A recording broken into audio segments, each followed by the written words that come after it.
It's December, and as Santa and his team of helpers prepare to do their annual circumnavigation, it's also the season for laps of the planet down at sea level. The Vendée Globe set off on the 10th of November, and as you may have already seen, we've been running a weekly update on how they're getting on.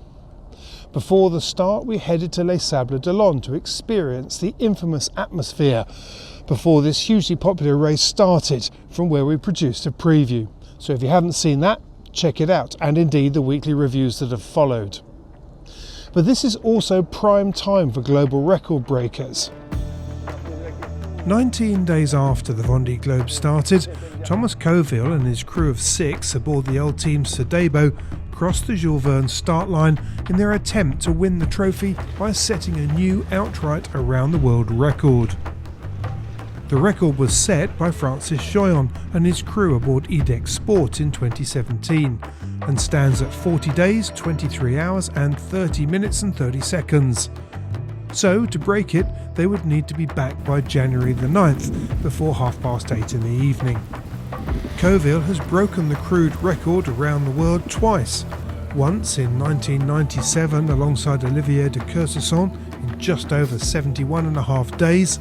The second was with Frank Camas in 2010, when the time came crashing down to just over 48 days. But Coville is a serial circumnavigator. Not only is this his 10th trip around the world, he's already been around once this year, sailing Sodebo single-handed in the Archaea Ultim Challenge Brest, when 6 Ultim tries set off on a non-stop fleet race around the world. The bottom line is, he knows the way. But Coville and his crew weren't alone. The following morning, Francois Gabard and his crew aboard the Ultim SVR Lazartigue started their attempt at the Jules Verne. Gabard is also an experienced circumnavigator. In 2013, he won the Vendée Globe, and in 2017, when Joyon was setting a new fully crewed record, Gabard set a new record for a solo lap of the planet on another Ultim try, Maxis. Incredibly, his solo lap on the same size 32-metre trimaran took just under 2 days longer. His new boat, SVR Lazartigue, also started the Archaea Ultim Challenge Brest with skipper Tom Leperche, but the team were forced to retire after a major breakdown in the South Atlantic. Leperche is part of the crew for this Jules Verne attempt. All in all, 2 teams stacked with experience aboard boats that have proven offshore weapons. The start was a tricky one. Rather than heading to the southwest, Sodebo went west to hook into a weather system that they hoped would slingshot them along their way. While it did set them on a more direct route south, the breeze was fairly light as they threaded their way down through the best bits. Fortunately, these monster tries don't need that much breeze to cruise at over 30 knots. Meanwhile, behind them, SVR Lazartigue had started, but they too were finding it tricky to join the weather dots as they headed south. But by the time the boats reached the trade winds, things had changed. The breeze was up to 20 knots and more, and the machines were hammering along. At one point, SVR clocked 49.9 knots. But on day 3, in around 25 to 30 knots of wind, their record attempt came to an abrupt halt, as Gabard's team reported damage to the starboard foil after hitting something in the water. C'est François à bord du trimaran SVR Lazartigue, et malheureusement pas pour des bonnes nouvelles. On est donc dans la nuit du lundi 2 au mardi 3 décembre et vers 1h du matin, on a cassé, fortement abîmé le foil tribord. Vraisemblablement suite à un choc. Difficile de dire, on naviguait dans des conditions plutôt musclées où il y avait 25-30 nœuds au portant, donc ça allait plutôt vite et ça tapait déjà pas mal dans les vagues. Mais là, ça fait un petit peu différent de ce qu'on ressentait dans les vagues avant. Donc on s'est arrêté, c'est les pots extérieurs du foil qui sont cassés. On espère que le reste du foil n'est pas abîmé, c'est-à-dire que le barreau, la partie de la structure interne du foil ne soit pas abîmée. Ce qui nous permettrait de le réutiliser assez rapidement. Toujours est-il qu'on a un foil tribord à Concarneau qui est opérationnel, qui est la première version, qui peut naviguer. Donc là on a fait demi-tour parce que ça paraissait de toute façon difficile et compliqué que ce foil puisse tenir tout un tour du monde. Alors, en tout cas, il aurait été pelé, dépelé au fur et à mesure en quelques heures, et peut-être il aurait cassé au bout de quelques heures. Meanwhile, Sodebo was careering south.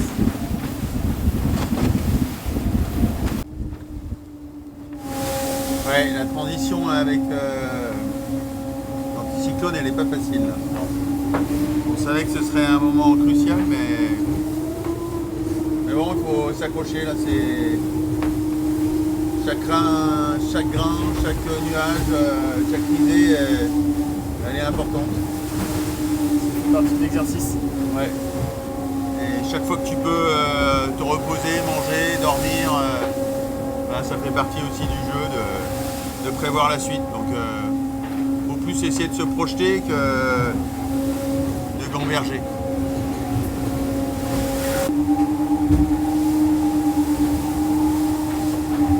On s'est fait un peu secouer quand même, hein. Les 36 premières heures c'était annoncé, mais ça n'a pas dérogé à la règle. On a bien pris le bateau se tient, donc le bateau à 100%, ça c'est cool. L'équipage pareil. Ouais. Et là maintenant on attend un peu plus de vent. On a mis les voiles de portant, donc là c'est cool, ça glisse, ça bouge moins. On n'est pas obligé de s'agripper. Et voilà. Direction le sud. Prochaine, à mon avis, quand je vais sortir de ma sieste, je vais pouvoir enlever des polaires. Il va faire plus chaud, non? Ouais. But shortly afterwards, they too were forced to turn around and abandon their attempt after they lost their central rudder. De Ouessant jusqu'à quasiment dans la journée, on allait arriver au Poteau Noir. On aurait mis aux alentours de 5 jours, peut-être un peu plus, peut-être un peu moins, mais on était vraiment dans les temps du record. On a fait une belle trace difficile, une trace engagée. On s'est très vite mis dans le bain, on a été très vite dans nos marques. Et là, ça s'est arrêté en quelques secondes, dixièmes de seconde. On a arraché notre safran central, c'est un des gouvernails avec lequel on contrôle le bateau. Et là, il n'y a pas de possibilité de continuer sans cette capacité de corriger ou de gouverner le bateau, que ce soit en lacet, c'est-à-dire en direction, mais aussi en vol et en altitude et en attitude du bateau. Donc d'un seul coup, en un claquement de doigts, le raid s'arrête là ou s'interrompt, où la dramaturgie fait que voilà, il faut prendre une décision et elle est très rapide à prendre collectivement, c'est de rentrer. Je pense qu'il faut vraiment qu'on sorte tout de l'eau pour avoir ce diagnostic, mais on a un safran de secours et mon idée, notre idée, c'est de rebondir. So while we wait to find out what their plans will be, the one thing that's clear is that getting around the world at a record-breaking pace is not easy, which also goes to show why the existing record has held since 2017 with a boat that wasn't on foils. It also makes Santa's annual trip seem all the more impressive.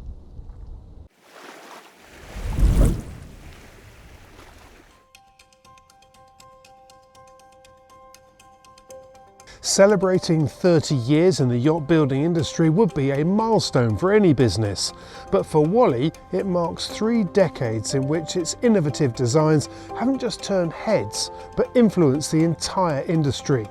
Always sleek, always sophisticated, yet looks at just the starting point. Their latest launch, the Wallywind 110 Galma, is a good example. Performance is central to every Wally, but comfort is also a key feature. And then there's the looks. The The appearance of a flush deck to enhance the sleek lines and low freeboard is wholly intentional. Yet Galma has a deep cockpit, an elegant coach roof, and of course an almost total absence of control lines on deck. But if it's numbers you're after, Galma has proved that she can sit at 23 knots in 28 knots true with just a mainsail and jib. Perhaps that's why Wally founder and chief designer Luca Bassani describes her as the best Wally ever delivered. When Italian builders Grand Soleil set out to create a successor for their extremely popular Hermann Freres design dating back to 1987, they knew it was going to be a challenge. But take a look at this. Designed by Matteo Poli with a Nautor design interior, the new Grand Soleil 52 is a pretty striking bit of work. If you know Grand Soleil's range, you might think she looks familiar, and you'd be right. The 52 follows on from the lessons learned with the successful Grand Soleil 40 and 44s. The plumb bow and fine entry forward are two clear examples. The wide beam with soft chines in the topsides aft that help to reduce the wetted surface area while allowing the single rudder to operate efficiently, all of which contributes to reduced drag and enhance handling characteristics. Add all of this to the refined sail plan and a striking appearance below decks, and the 52 is one to watch out for. When you're building super yachts in Cape Town, it's not unusual to be doing some serious offshore miles on the delivery shakedown trip. Southern wind are used to that. In fact, it's one of their key selling points. Gelliceaux is a great example of that. Shortly after the 108-footer was launched, she clocked up 12,000 miles in a few months, including a 7,500-mile non-stop delivery trip to Lanzarote. From there, she headed across the Atlantic, entered the St. Bart's bucket, and won it overall.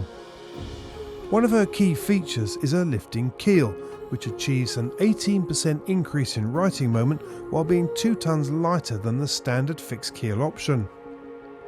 Her hull and deck are advanced carbon epoxy sandwiches, which helps to achieve her impressively light displacement of 79 tons.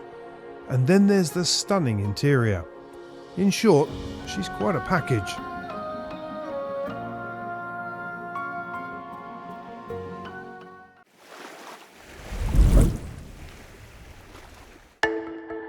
Still with fast multi-hulls, but at the other end of the scale, the 2025 SailGP season opened in Dubai.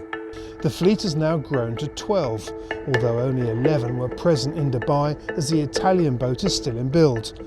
The season itself has also expanded with 14 events and some new ones, including Los Angeles, Rio de Janeiro, Portsmouth, Sassnitz in Germany and Geneva. This year the finals are in Abu Dhabi. There's also news when it came to the crews. Hot foot from the America's Cup, Dylan Fletcher was steering Emirates GBR. Giles Scott, who had been with the British, has now joined the Canadian team. The two newcomers this season are both Olympic gold medalists.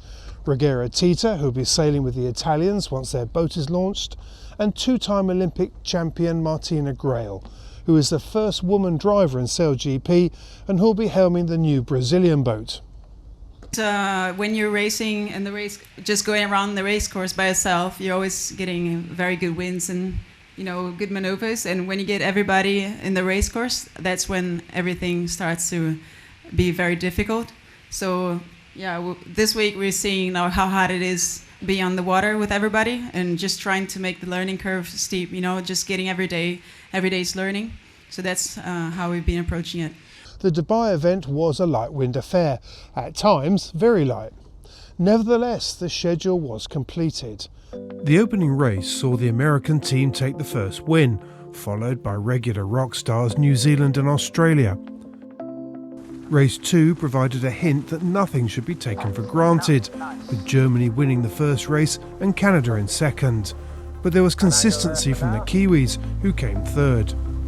Then, by the third race, another shuffle. Australia first, the British second and Spain in third. This all meant that with a third, a fifth and a first, the three-time champions Australia were at the top of the leaderboard at the end of day 1, with the Kiwis just 1 point behind. From there, Great Britain, Canada and the USA were all on equal points.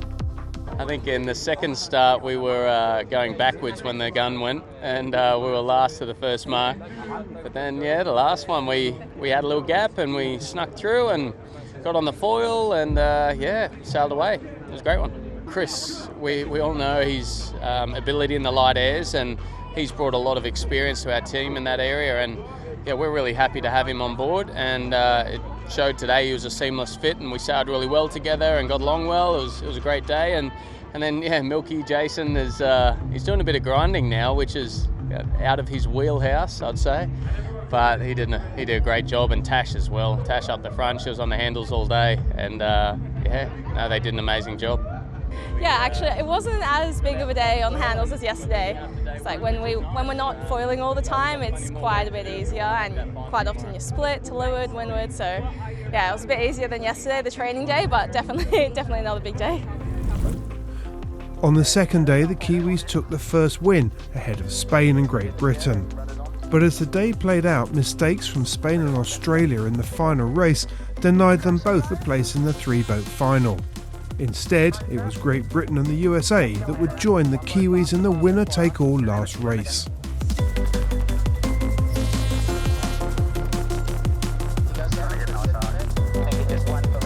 After a tight start and a close first gate rounding, it was the Kiwis that took a comfortable victory.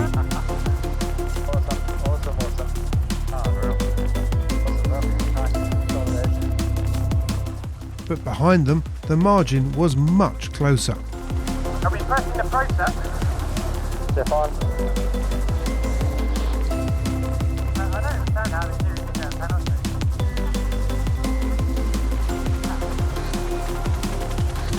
So, one event into the 14-event season, and it's the Kiwis that are leading. Given Peter Burling's team's success in Barcelona this summer, you might think there's a pattern of behaviour appearing.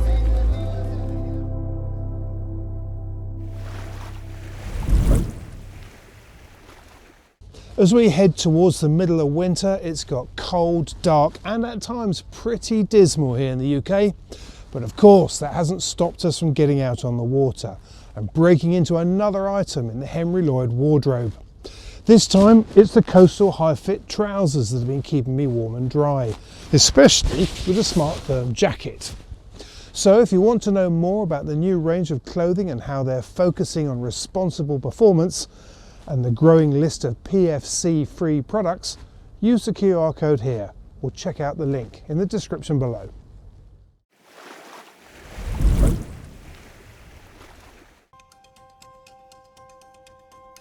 Among the long list of models that Group Beneteau produce, their first range is taking performance cruising into new territory with boats that plane.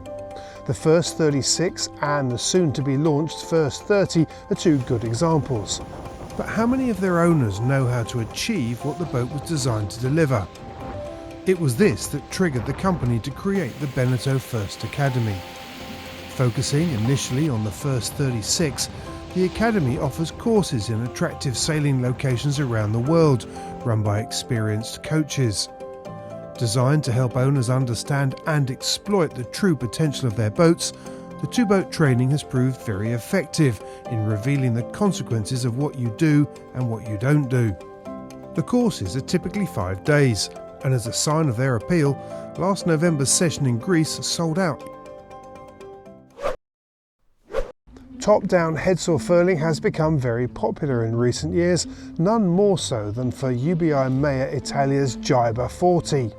Their new below-decks electric furling system has been designed to cater for boats of 37 to 52 foot overall.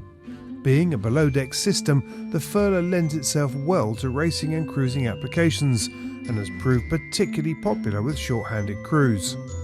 The furler runs on 12 or 24 volt systems and has a fast rotation rate of 50 RPM, allowing quick furling and unfurling operations. There is of course the added benefit that being below decks, the appearance on the outside is super sleek. From 30,000 square metres when it started in 1962 to 220,000 square metres this year. This is a show that, after considerable investment and planning, has grown substantially over the last few years to become the largest show of its kind in the Mediterranean. It's now effectively 5 boat shows in one, with everything from equipment and services to a wide range of sail and power boats. In fact, there are well over 1,000 brands and boats on display that drew in over 120,000 visitors this year. But it's not just about boats and gear. This year the event played host to a full calendar of conferences and conventions. One of the biggest developments for the show in recent years has been that of the waterfront area, which now boasts the first purpose-built boat show location. And while the Genoa show has always had the sea close to hand, the new layout contributed to a staggering 3,855 sea trials during the event.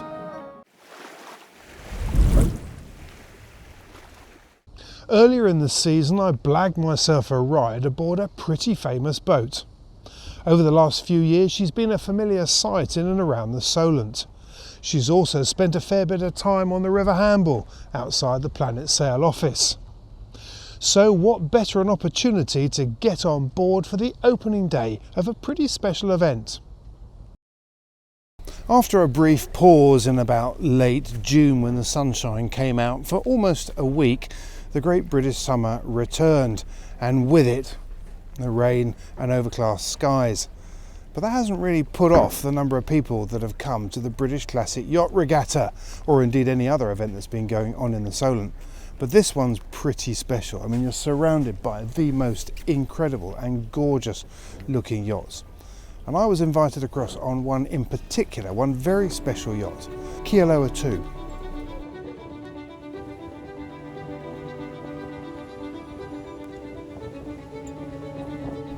The thing about any classic yacht regatta is that every boat you go and have a look at has got a list of stories behind it, which is one of the reasons it makes it such a special event. But the boat I sailed on for the first day has got a very interesting story of a very different kind. Yes, she's steeped in history, but when you look at how many miles she's clocked up in her lifetime attending some of the world's greatest offshore races, it's phenomenal. In 2016, my brother and I bought Kialoa II because we wanted to try and replicate the ocean racing career that she had under the great Jim Kilroy. What I find particularly interesting is about the miles you've done in the last few years. We bought her in 2016, sailed her to the Hamble, did a big refit. She's Australian flagged. We then did that Fastnet race 2017, which was great fun. We then sailed her via Cape Town and the Southern Indian Ocean to Sydney in time to do the 2017 Sydney Hobart race. We then did the 2018 Sydney Hobart race, and in 2019 we sailed across the Pacific to her original home where she was built, which was in LA, and did the 50th Transpac race, which the old girl had done 2 or 3 of in her time under Jim Kilroy, and then sailed back to do the 2019 Sydney Hobart race. We did a couple more Hobart races, and then in January last year we packed up in Sydney to get here to do the 50th Fastnet race in 2023. So all up we've done 2 Fastnet races, a Transpac, 5 Sydney Hobart races, and about 50,000 miles in the last 5 years or 6 years. That's incredible. It's absolutely incredible. Yeah. And obviously the boat soaks up the miles. She's really good at the miles. Literally, you get the right conditions and she just heads off. The autopilot can steer her beautifully. She's beautifully balanced. You end up doing, 200, 250 mile days, just turning them over. When the weather's light, she's a lot more of a handful, as you can imagine, because getting 45 tons rolling can be a pain. And so crossing the tropics can be a bit painful, and you do end up using a fair bit of diesel. But other than that, she's superb and great for doing those great miles. Yeah. Again, old Jim Kilroy did all the regattas. He raced across the Atlantic. He did a Fastnet race, but he sailed her everywhere, never put her on a ship.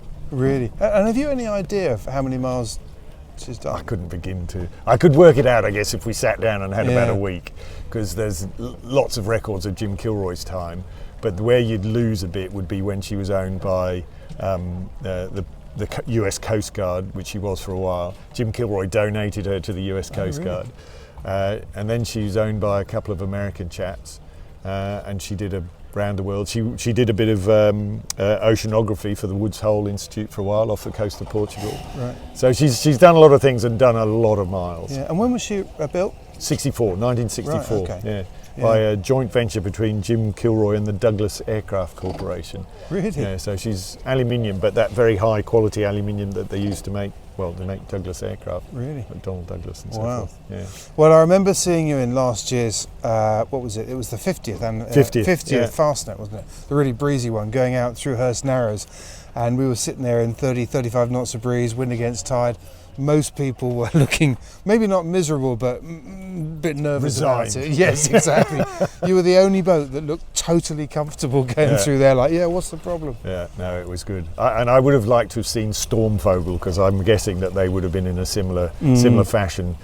You know, everything cinched in tight, good set of sails and a nice hull for driving through that sort of stuff. Yeah. But yeah, they're birds of a feather, if you like. Yeah. So anyway, you're still here, so you haven't gone back. So what are your plans now? We've enjoying a bit of cruising and sailing around, and obviously British Classics Week. There's some lovely sailing to do here. We're thinking about going down to the Mediterranean, and then there's obviously always the draw of the next Fastnet race, because it is a very enjoyable race and a huge piece of history. So we've sort of all plans are open at the moment. British Classic Week isn't just about ogling some of the most beautiful boats in the world in action in the Solent. It's also a reminder about handling boats without electric winches and without many of the fancy things that we take for granted nowadays. Kialoa II is very much a hands-on experience.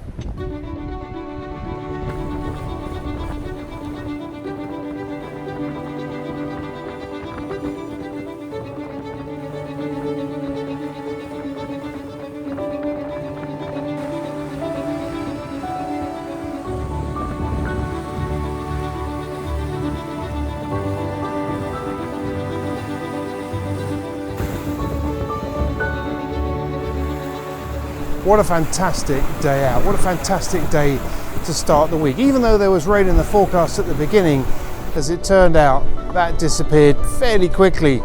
And the reality is that with so much manual stuff to do on board these classic boats, you quickly forget about the conditions.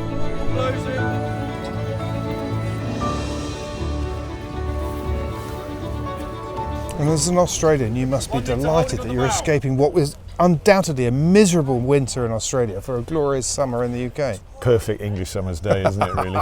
I'm glad your expectations were low. Anyway, it's been an absolute pleasure sailing on boat. Thank you so much. I really enjoyed it. You've, as always, extremely useful. So, no, thank you for your tips and all the rest of it now and then. And your observations of the Solent. We're not necessarily au fait with everything about the Solent, but it was nice to have you say, maybe you should come up a bit here, maybe you should go down a bit there. So thank you very much. You give me too much credit, but I'll take it.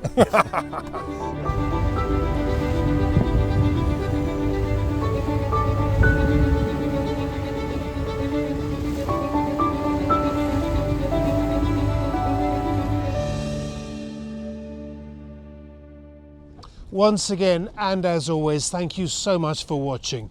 Make sure you subscribe to us. It's free, it doesn't cost anything, and you won't get spammed. But it does make a big difference to what we can do on the channel. Plus, make sure you hit the notification bell to stay up to date with new content. We're also on Facebook, Instagram, and of course our website. It's been one hell of a season and our viewing figures have gone through the roof. So once again, a big thank you. So wherever you are in the world, season's greetings and fair winds for next year.